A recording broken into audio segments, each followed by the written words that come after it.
Hello, and welcome to the Create a Life You Love podcast. I'm your host, Chantal Cox. My purpose is to empower and lift up others who know in their heart they're meant for more. More joy, more impact, and more passion. If you're ready to make a radical transformation and create a life that you love, then you have come to the right place. Let's do this.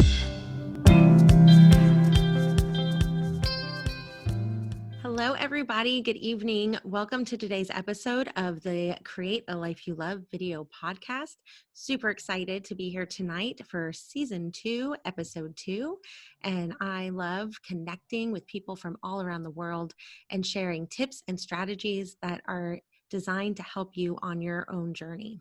So for any of you watching that don't already know me, I'm the host, Chantal, and I'm an author and transformation coach who empowers motivated professional women who are ready to break free from the bondage of daily stress and anxiety so that they can step into their full potential and create a life that they love. So tonight, I'm super excited to be here today with Karen Vincent. Karen is a certified life coach, a health coach, an integrative nutrition coach, a licensed therapist, and a motivation expert. So I'm super pumped to hear all about her 4 concrete action-oriented strategies for goal setting and achievement. Hey, Karen, how are you tonight? I'm doing great. How are you?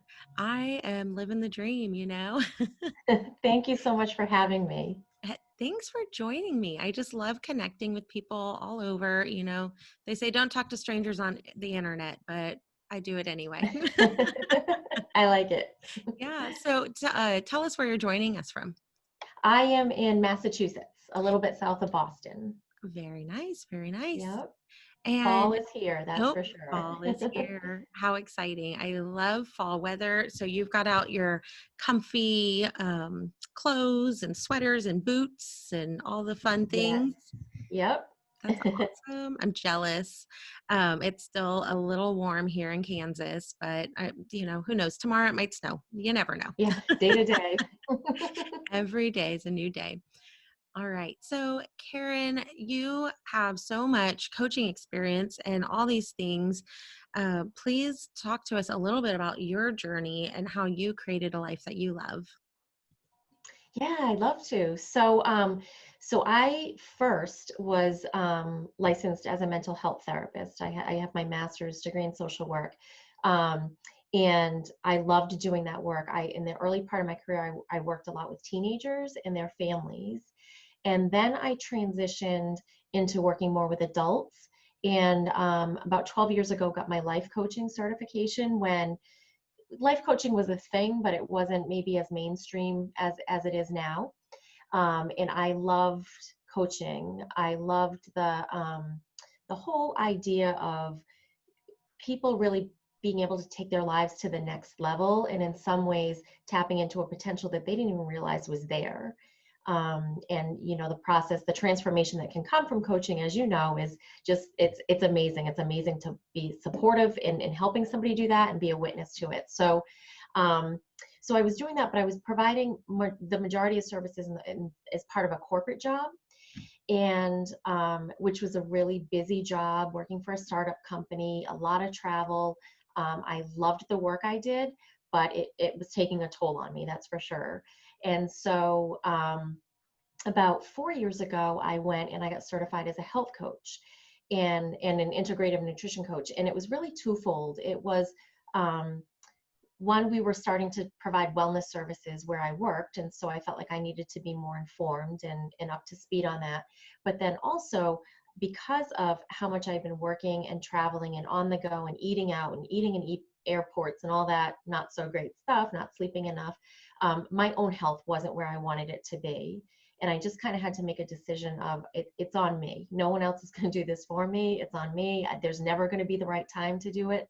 So I applied all of what I was learning to myself too, to really kind of figure out how do I get my health and my weight and my sleeping and all of that, my stress level where I wanted it to be. And then I've always had on my heart that I wanted to open up my own coaching program. I think back to the days when I was 5 years old, coloring pictures and walking around the neighborhood and trying to sell them for a nickel or a quarter or whatever, So I think I kind of always had that spirit. And so I decided to go out on my own and do coaching, as an entrepreneur, and I love it. And another piece that's really about the life of my dreams is, quite a few years back, the travel bug really bit me pretty hard, and I realized I really wanted to, for too much time, I was just working, and not enjoying the world or time as much with family or friends that I really wanted to. And so I really made a conscious effort to create, I don't think there's ever balance, but that to make sure that I have that time to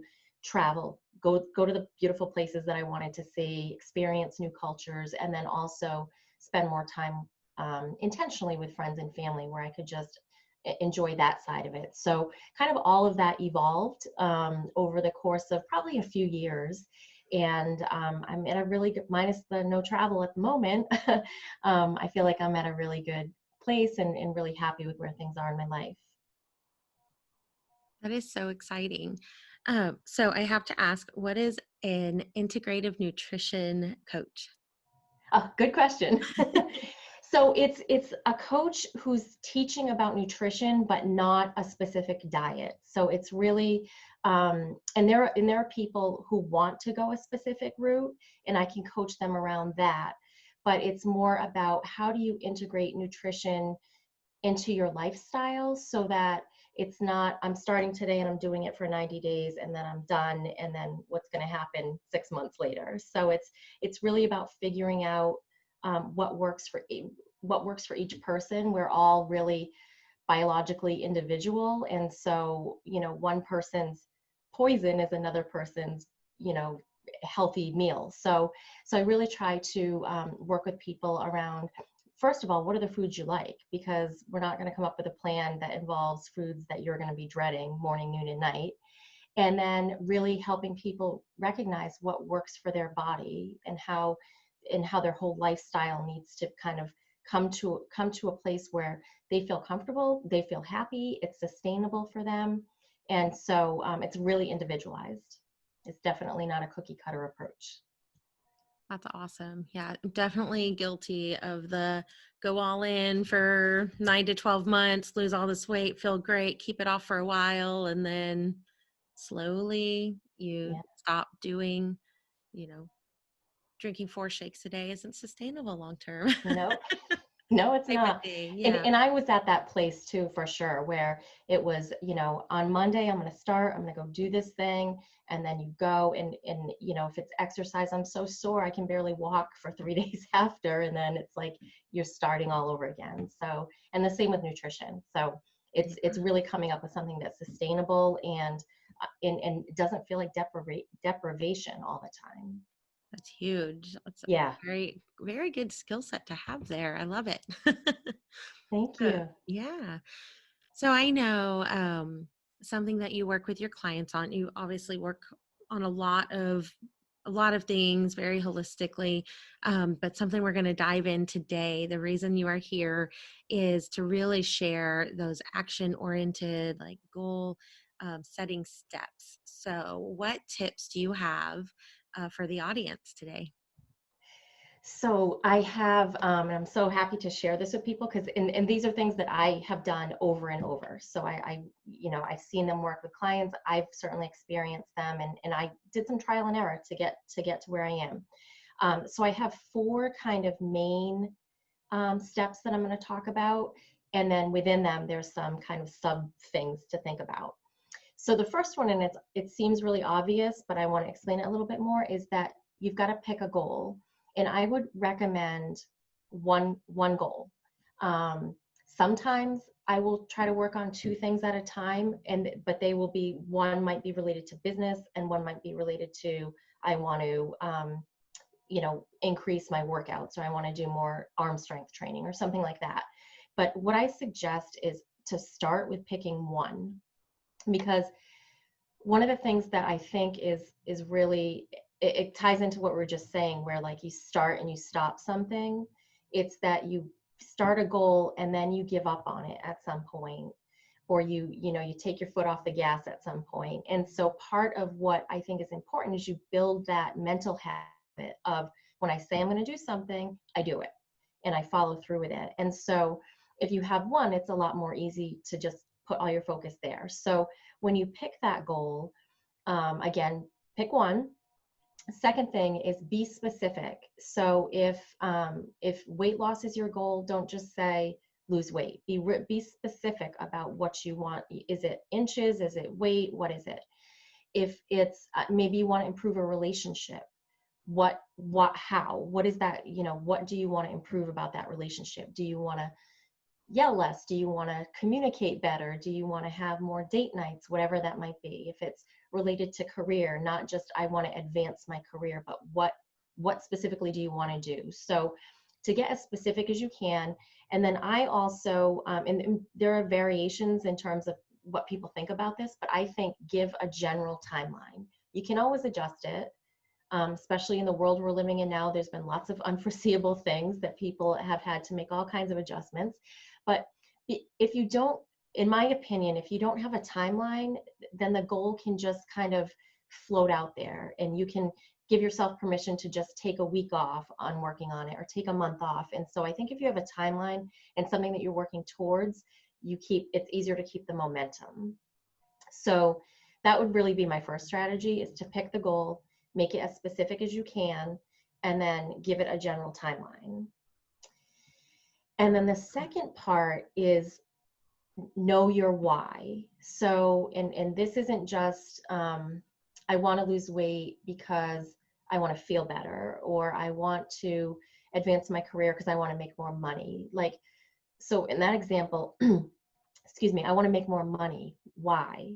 What does that mean to you? Is it that you want to get rid of your debt, that you want to save for your kids' college, that you want to take a vacation, that you want to be able to leave your job and go do your own thing at some point? So to get really, really specific, and what I always like to say is ask yourself, why do I want this? And if you can write it down, you're going to get a lot better results in all of this. Write it down.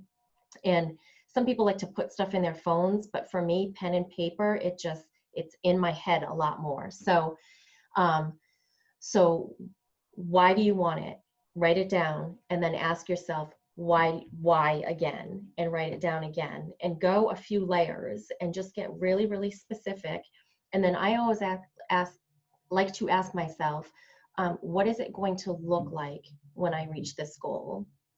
What is it going to feel like? And I think that's really important, is to tap into the feeling, because that will carry us on those days when we don't want to work on it.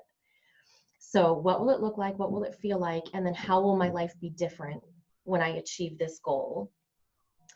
And one thing that I've incorporated now, but when I first really started paying attention to this, I didn't, was who am I going to become as part of this process?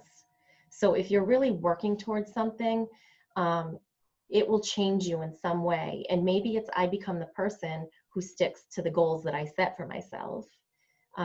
Maybe I'm the type of person that figures out how to manage my time better because I had to figure out how to schedule this in. So, so that would be my second one, is know your why, dig into it deep, take a little bit of time. Don't just kind of brush it off and write it down quickly. And then ask yourself, what will it look like? What will it feel like? And how will my life be different? And if there's any other question that really resonates with you, add that in there too. The third thing is that you've got to schedule time to work towards your goal. It's not just going to show up. So, and I think that I was of that mindset in the past, where kind of I'd set a goal and I'd say, okay, well, I'll work on it next week, or I'll do a little bit when I have time. And it just never works out. There's never the time. And especially if you're working on something that's going to challenge you, which I hope it is. I hope, we're setting goals that are going to change our lives in some way. There's going to be discomfort that comes with that. You're not going to want to do it because you're going to not be able to do something else that you want to do. So for me, scheduling in time has been really, really helpful. And I just block that time, and you make it really sacred time, that nothing else, just like you would going to a doctor's appointment or anything else. So to schedule the time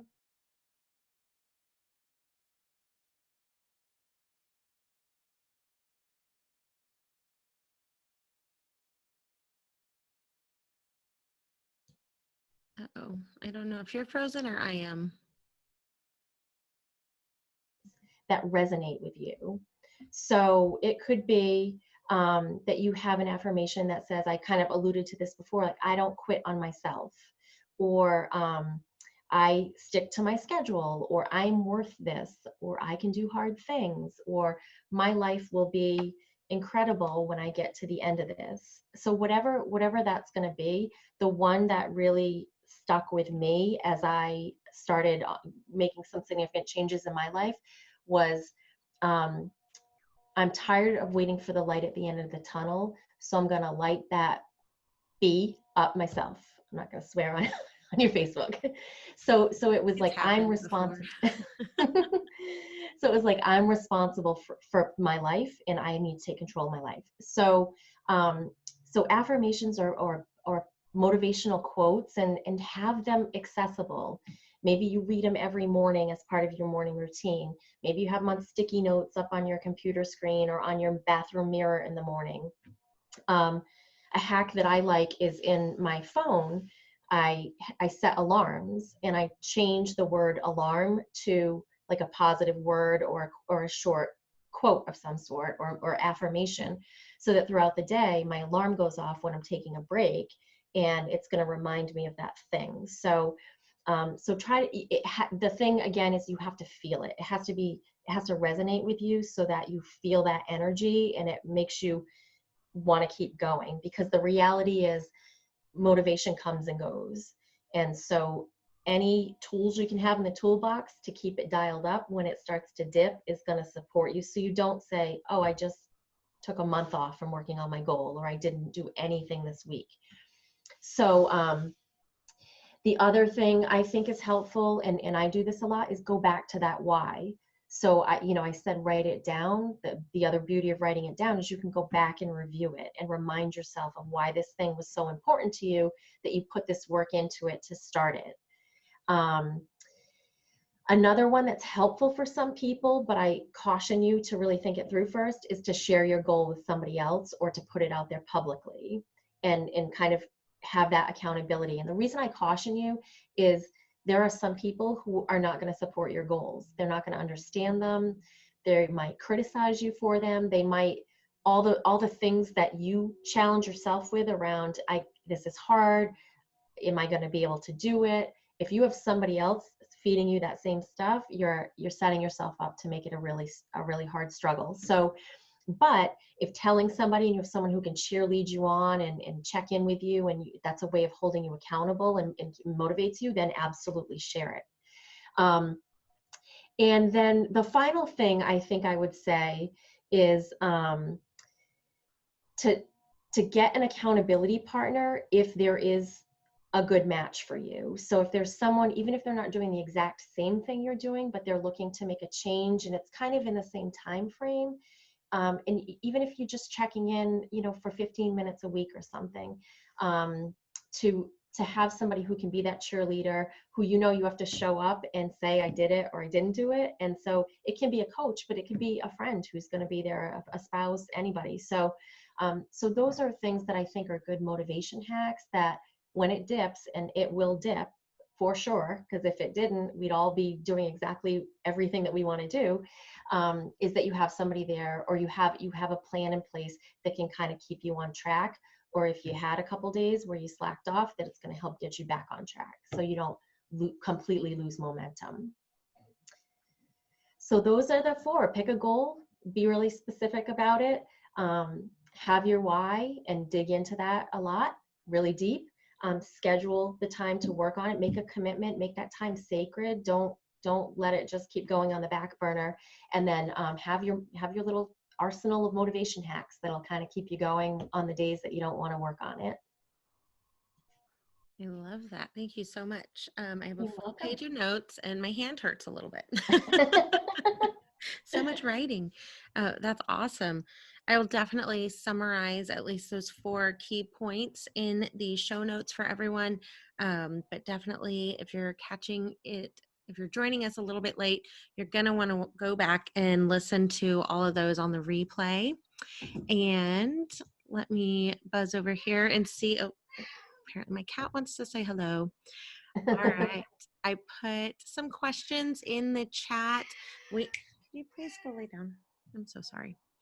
Um, so we have Bonnie in Wichita and Jen here in Kansas and joining us.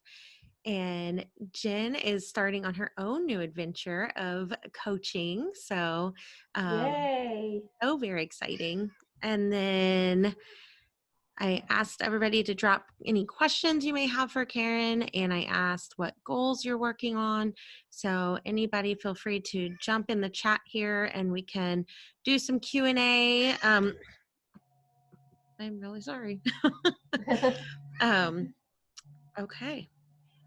Yeah, these are such great things. So Karen, what can you give us an example of a time in your life that kind of helped get you to learning these steps? Like everything wasn't going perfect and you're like, oh, here's how I'd be motivated if I happen to be unmotivated. Yeah. So I mean, I'm definitely a lifelong learner, and so always trying to read and just absorb information about personal development and all that kind of stuff. So when I realized, one that really stands out for me was I wanted to lose weight. I was like not exercising at all, and I wanted to consistently eat healthier. And so I definitely did some trial and error around figuring out what was really going to work for me. And like I said, a lot of times I would just start out really strong and then it would fizzle. Or I'd say, okay, well, I did okay Monday and Tuesday, and then the rest of the week was kind of not good. So by Friday, I'm just going to wait till Monday to get going again. And so this process has really helped me to say I'm going to do something, build that muscle of if I say I'm going to do something, I'm going to do it. I'm going to give it my all and I'm going to be consistent. And then on the days when I don't want to do it, to keep doing it. So every day I have my daily schedule where I'm writing in what I'm doing. And as part of that, I'm reviewing my bigger goals, I'm reviewing my why, and I have my affirmations and that kind of stuff all over the place. So that really helps me because the reality is I don't want to exercise every day. I always love how I feel after, and that helps me, but there are days where I could easily talk myself out of it. So all of these things really help keep me going, and they're just kind of part of my daily routine, so I don't have to overthink them anymore. And the other there there's something to habits too, and I know we're going to talk about, I have a little mini course on habits, but when you build habits into your day that support your goal, it becomes easier because I don't overthink it. It's just part of what I do. I go exercise. It's part of what I do on Sundays. I meal prep my food for the week because then I make it really easy to make the right choices because they're already there, kind of in my face, ready to go. So that's really what's worked for me. But it was definitely trial and error and quite a bit of time of starting and stopping or taking breaks. And since I kind of figured out this system, there hasn't been that start stop anymore. It's just I just keep going. It's amazing. Thank you so much for sharing. I think I know it resonates with me. I can totally relate. So I'm sure all the viewers agree. So Jen had a question. She said, how do I manage more long-term goals? Meaning like a 5-year plan to answer the whole, where do you see yourself in 5 years question? That's a great question. So, and I did talk more about shorter term goals, so I'm glad you asked this, Jen.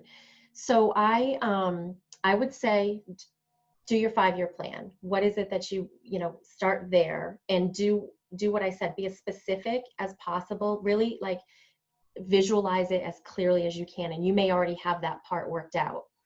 And then back it up from there. So go to the halfway mark. So if you want to be at X place in 5 years, where do you need to be in 2.5 years?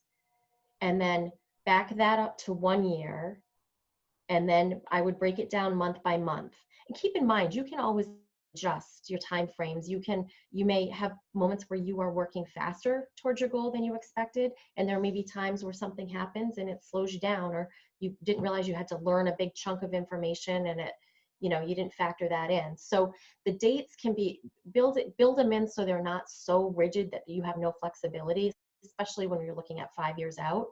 But start and then just bring it back down. And then once you get month by month, then you say, so what I do is I have a list of all the things that I want to accomplish in a month. I actually have a whiteboard in front of me where I have everything written down that I want to do for the month. And then it makes it really easy when I can kind of prioritize. Some things have to happen in sequential order. Some things are more important to me to get done sooner than later. And then that makes it really easy for me to set up my weekly goals, because I just look up at my board and I cross them off. A lot of people can do this on some sort of technology as well. I've just always been a pen and paper girl whenever that's an option. But then work from that master list. And then when you're done with your month, if there are things that you didn't get done, look at them and say, are they still important for me to do? Some things may change and you say, I don't really need to do that right now. I figured out that that's not necessary. Or you just carry it over into the next month and make some adjustments. So that's what I would do. It can feel overwhelming when you think about, oh my gosh, 5 years from now. But when you just keep kind of slicing it down and breaking it up, then you get to, okay, this is what I can get done in a week. And then you feel that momentum. The other thing I didn't say in terms of motivation hacks that I think is important, and Jen, for you, when you're talking about a 5-year goal would be important, is celebrate your wins along the way. The win is not just the end point. The win is, I said I was going to, if you're going to be a coach, I said I was going to get my social media set up, and I did. I said I was going to get, some people engaged on my Instagram, and I have 50 followers. That's a win. So celebrate those wins along the way, and give yourself credit, because like I said before, the person that you become over the next 5 years is going to be just as much to celebrate as that end goal that you hit. So don't minimize that either. That's really important. I love that one. Yes, I love celebrating wins and highly Yeah. recommend it. um, yeah. So Bonnie asked, or she said her goal is to work her business consistently. And so Bonnie is a Melaleuca rep. And then Bonnie, I feel like you do so many other things. So I'm sorry if I'm summarizing it too briefly. But so because Karen, you have left all your other jobs and you are full time in your business. So do you have any tips on that? Yeah. So I think Bonnie, you're in a good place, because consistency is the key, I think. But then the question is, how do I show up consistently every day? So I think if you want to really build that and get the momentum, it is doing something every day, or you might say Monday through Friday, and I take the weekends off. You have to figure out what that balance is for you. But I would block my time, and I would think about, um, if you're doing something like what we're doing here, we're going on a live, it might be better to catch people in the evening. However, if you're saying, I've got to create content for my audience, and you know that your mind is freshest in the morning and you have that time to do it in the morning, I would do that. I would block 2 or 3 hours in the morning. If you only have an hour, block an hour, but block the time, make it sacred. If you have other people in your house, let them know that this is, unless there's a critical emergency, you are not to be interrupted. When I do that, I do not even have my phone in my office, especially if I'm creating content. I put it in the other room so that I'm just focused. I don't have windows open on my computer that can distract me, and you become a lot more efficient. So that would be my recommendation. What I can't remember the exact number, but I've read, like, if you're working and you're getting pop-ups on social media and things like that, you can leave something up to like 30-40 times in an hour that you're working on for all these other distractions. And then when your mind gets distracted, it can take up to 20 minutes to fully get focused back on that thing. So if you think about how much time you could lose, whereas commit to a time, focus on that one thing that you want to get done, and really try to think about results, not to-do items. So what results do I want to get for my business today or this week? And then what do I need to do to get those results? and just slow and steady. And I truly believe the compound effect comes into play. And all of a sudden you're like, whoa, I did a lot, and, and occasionally, don't spend a lot of time, but occasionally look back and give yourself some credit and some celebration for all the progress that you've made. Don't lose sight of that, because there'll always be a huge list of things that you want to get done in front of you, but don't lose sight of all that you've already accomplished. Absolutely. So big apologies to Bonnie. I know two Bonnies, both from a local networking group here. And so Bonnie Putersbaugh is a Melaleuca rep, but Bonnie Sarenko is on live with us. Thank you for joining. And she is Rodan and Fields consultant. So Okay. my biggest apologies. I'm very blessed that I also surround myself with people who provide me a lot of grace. So um, but yes, I did notice that, and everything you said was perfect for both situations. So Mhm. that's great. And Bonnie says, no worries, great ideas, thanks. Um, but in both, you mentioned the importance of celebrating your wins throughout. And so I think that's super important. What is your favorite way to celebrate a win? Usually it's give myself a little day at the spa, not even a day, like a facial or a massage or something. Um, I haven't been doing that as much recently. Sometimes I'll do, if it's something like around health and I've reached a goal. It could just be that I want to, run a little bit faster or be able to lift a certain weight or whatever that is. Then I might give myself a special meal that I wouldn't normally eat, something that I like, but that I wouldn't eat on a consistent basis. So I do that sometimes. Sometimes I'll go buy something, a new pair of sneakers or, a cute top or something like that. But I have not done as much of that over the last, however many months we've been living in this strangeness. So it's a good reminder for me too. But normal times, I like going to the spa. Yes, I know with COVID, something that throughout my week, as I'm very stressed out or overwhelmed at work or trying to, juggle all the things of full-time job and side business and social life, what always centered me midweek was being able to go out and I love ballroom and Latin dancing. Well, So that isn't fun. happening. That's not happening with COVID. Like, I don't have a partner. If I had a partner to show up, like, that would be fine. But I'm not going to go rotate with a bunch of people and be this No. far away from face. So I'm like, that's not happening. So I'm like, how do I? So I resonate with I don't know how to celebrate my wins right now with the world. You've got to come up with new ways. And so I'm feeling that as well with Yeah. my weekly routines, my way, not necessarily to celebrate a win, but one of those ongoing habits that it's just part of your routine. Like on Yeah. Thursdays, I go dancing, and no, not anymore. Thanks, COVID. Oh, that sounds like so much fun too. Yeah, it's super fun. I highly recommend it when, we're not in a global pandemic. Exactly. um, awesome. So this has been amazing. You have so many good tips. Anyone in the chat, feel free to throw in any other last minute questions. But I do want to take some time, Karen, and have you tell everybody where they can meet you, and like where they can get in touch with you and connect with you. And I'll get all those links posted in the show notes as well. And then I know you've got a fun freebie that you're giving. Yes. So my website is Karen Vincent Solutions, and I am on Instagram pretty much every day. Consistency, I try, and I am at Karen Vincent Coach on Instagram. And then my Facebook business page is Karen Vincent Solutions, but I also have a community that's called Live Your Best Boss Lady Life.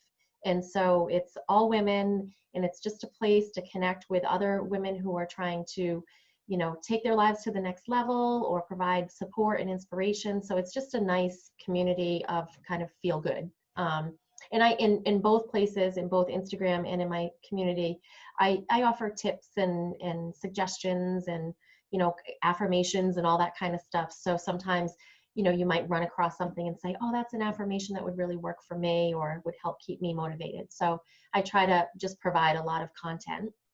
And then, I mentioned that when you're working on a goal, if you can set yourself up with some really good habits that are going to support you, for me, that has made a huge difference. And so I have a 5-day challenge to creating a positive habit. And there's a workbook, and then it's 5 days of videos of me. They're short. They're all about 10 minutes of me just kind of digging in a little bit deeper than what's in the workbook, and kind of supporting you and getting kind of kick-started and creating a habit. And what I love about it is once you can do it for one thing, you can just keep repeating the process, and you can go back to the videos if you want, but it's pretty straightforward that once you do it once or twice, you'll be able to do that with any kind of habit you want to create in your life. So it's free. It's on my website, and please take a look if you're interested. Absolutely. And I will get that linked as well in everywhere, the replay notes, show notes, wherever you're catching this at. Wonderful. So, something I always like to ask guests is, what are your daily non negotiables? Ooh, good question. It kind of ties to my habits, I think. So, every day, I already mentioned I set my agenda for the day. So I have, even on the weekends, and it might be I've got 5 hours of hanging out and relaxing, but it's scheduled in so that if I want to make sure I exercise on the weekends, that's getting in there. If I want to, I have to do errands or chores or whatever, that's in there. And I just feel like I control my time better when I do that. I don't get to the end of the day and say, oh, what happened to my day? So I do that. I also practice meditation every day. And even if it's just 5 minutes, I usually like to do 10 to 15, but even if it's 5 minutes, for me, that makes a really huge difference in being able to control my mind and being able to maintain my focus and kind of center myself when the crazy thoughts come in, as they do from time to time. Um, I also do gratitude every morning. So this is really my morning routine, sets me up for kind of my whole day, where I write down, 5 to 10 things that I'm grateful for. And that really helps me, again, manage my mind so that I'm always trying to look for the good, even when things are hard. And so those are probably the biggest things. Oh, and exercise. So I almost every day will do some form of exercise. Biking, running, walking, some weight stuff. It's and one of the things, and if you watch my habit thing, you'll see it. So I didn't exercise for a very long time.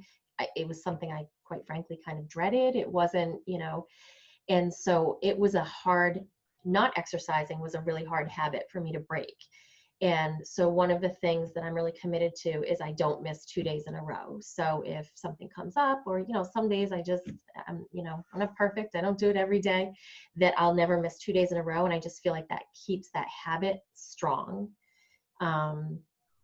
And then it's not a daily habit. And I mentioned it before, it's a weekly habit. I do meal prep my food at the beginning of the week to the extent that I can, so that if it gets busy, if something runs late, I don't go for the easy thing, the frozen thing, the order out thing. It's easy for me to go for the thing that I want to be eating that'll keep me healthy, and then I plan for the times when I want to eat something a little bit not so healthy, and I'm perfectly okay with that. So I would say those are my biggies for the non-negotiables. I love that. So my dad's a big runner and I am not. And he would get upset like if he had to miss a day of running. And I'm like, I'd be celebrating. Like, I don't understand why you do that to yourself. It looks terrible. And he told me one time, he said, the only thing more addictive than running is not running. And he was very much, he said, if I miss one day, it's fine. If I miss 2 days, all of a sudden I was like, oh, that was nice. So he Yeah, also tries to 2 days. never miss 2 days. Oh, that's interesting. Yeah, it's a good tip. And for my Wichita people out there, we have a local, I should really reach out and ask them if they want to sponsor the podcast, because I talk about We have a local meal prepping company called 316 Meal Prep. That's our area code Ooh, here, 316. Um, and they deliver twice a week, Sundays and Wednesdays, fresh, ready-made, individual little meals. Some are like today I had a salad, so it didn't need to be microwaved, but um, some you just pop them in the microwave. It's microwave ready. I should probably recycle them, but I throw them away. And so, yeah, I don't have dishes, grocery shopping, meal prepping, planning, but I have I love healthy, that. fresh food. That's such a great service. It is, and they deliver, and it's pretty affordable with tax and delivery. It ends up being right around $10 a meal, and I get 6 a week. They have different That's great. plans, and I'm like, you know what? You give me back my time for thinking about what I'm going to eat, prepping it, shopping for it, cooking it, cleaning it up. It is well worth my time. Yeah. And that's a perfect example of when I was saying when you schedule the time to work on stuff. If that's something that's going to save you time that then you can put towards working on your goal, that's a no-brainer for me. Exactly. Yeah. Sundays used to be shopping, meal prep, cleanup day, and now Yeah. Sundays can be work on my business day. Yeah. Yeah. I like it. Awesome. So, yeah, any tips that you guys can pick up from all of this and thinking about what's standing in your way? What are your excuses and how can you remove those? Because if you say, I'm too busy, but you waste a big chunk of your day on Sunday doing things like that, how can you resource that out? Yeah, and I would say too, I was always good for, and I mentioned this, waiting for Monday, waiting for, all right, I'll wait till after Thanksgiving, or, this is the time of year when it becomes really easy to say I'll wait to January 1st. And I just say, think of the progress that you could make in the next almost 3 months if you took a little bit of action every day, every week, whatever makes sense for you, whatever's reasonable, rather than kind of saying I'll wait until, because for me it just the until never came. It was never felt like a good time. I never felt like I'm ready to go all in 100% for, and I'm just going to sustain it. That you just have to commit to it. If you don't have time, figure out how to make the time. I stopped watching television as a way to give myself time to work on other things that were more important to me. So it's very rare that I'll turn on the TV now, and that's not for everybody, but to find those little, I mean, these little things that steal our time always. And if you can figure out, say, okay, I'm taking 10 minutes here, I'm taking 20 minutes here, before you know it, you have an extra hour in your day, and you can get a lot done in an hour if you're focused. Absolutely. So, such great tips and insight. I hope everyone enjoyed it as much as I did and took as many notes, if not more. So, thank you, Karen, so much for coming and joining us this evening. It's been a pleasure. Thank you so much for having me. I really appreciate it. Thank you for listening to the Create a Life You Love podcast. I would love to hear from you about your biggest takeaways. Share them with me on Facebook or Instagram at Create a Life You Love Coaching. If you love this podcast, be sure to subscribe, rate, and leave a review. It's very much appreciated. That's it for now. Enjoy the journey.